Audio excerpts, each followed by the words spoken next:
and they knew their toes to be cold, and their legs tired, and their own home a distant, weary way.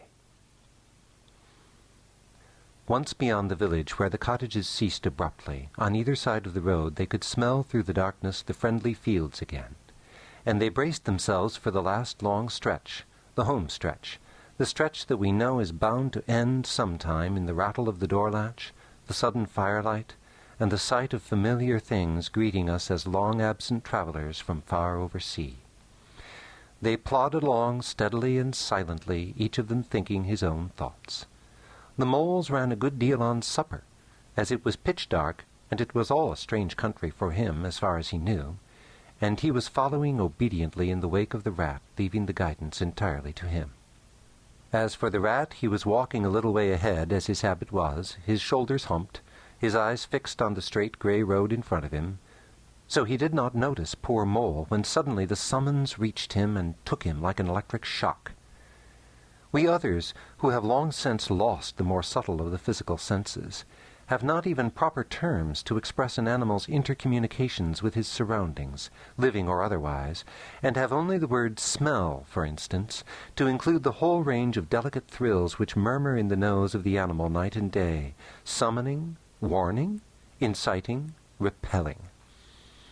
It was one of these mysterious fairy calls from out the void that suddenly reached Mole in the darkness, making him tingle through and through with its very familiar appeal, even while he could not yet clearly remember what it was. He stopped dead in its tracks, his nose searching hither and thither in its efforts to recapture the fine filament, the telegraphic current that had so strongly moved him. A moment, and he had caught it again, and with it this time came recollection in fullest flood. Home. That was what they meant. Those caressing appeals, those soft touches wafted through the air, those invisible little hands pulling and tugging all one way. Why, it must be close by him at that moment, his old home that he had hurriedly forsaken and never sought again, that day when he first found the river. And now it was sending out its scouts and its messengers to capture him and bring him in. Since his escape on that bright morning he had hardly given it a thought, so absorbed had he been in his new life, in all its pleasures, its surprises, its fresh and captivating experiences. Now, with a rush of old memories, how clearly it stood up before him in the darkness.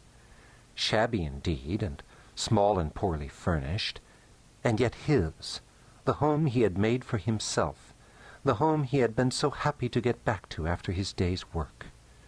And the home had been happy with him, too, evidently, and was missing him, and wanted him back, and was telling him so through his nose, sorrowfully, reproachfully, but with no bitterness or anger, only with plaintive reminder that it was there, and wanted him. The call was clear, the summons was plain, he must obey it instantly, and go. Ratty, hold on. Come back, I want you, quick. Oh, come along, Mole, do. Please stop, Ratty. You don't understand. It's my home, my old home. I've just come across the smell of it, and it's close by here, really quite close, and I must go to it. I must. Oh, come back, Ratty. Please come back. The rat was by this time very far ahead, too far to hear clearly what the mole was calling, too far to catch the sharp note of painful appeal in his voice, and he was much taken up with the weather, for he too could smell something suspiciously like approaching snow. Mole, we mustn't stop now, really. We'll come for it tomorrow, whatever it is you've found. But I daren't stop now. It's late, and the snow's coming on again, and I'm not sure of the way. And I want your nose, Mole, so come on quick. There's a good fellow. The rat pressed forward on his way without waiting for an answer. Poor Mole stood alone in the road, his heart torn asunder, and a big sob gathering somewhere low down inside him, to leap up to the surface presently, he knew, in passionate escape. But even under such a test as this, his loyalty to his friend stood firm. Never for a moment did he dream of abandoning him. Meanwhile, the wafts from his old home pleaded, whispered, conjured, and finally claimed him imperiously. He dared not tarry longer within their magic circle. With a wrench that tore his very heartstrings, he set his face down the road and followed submissively in the track of the rat.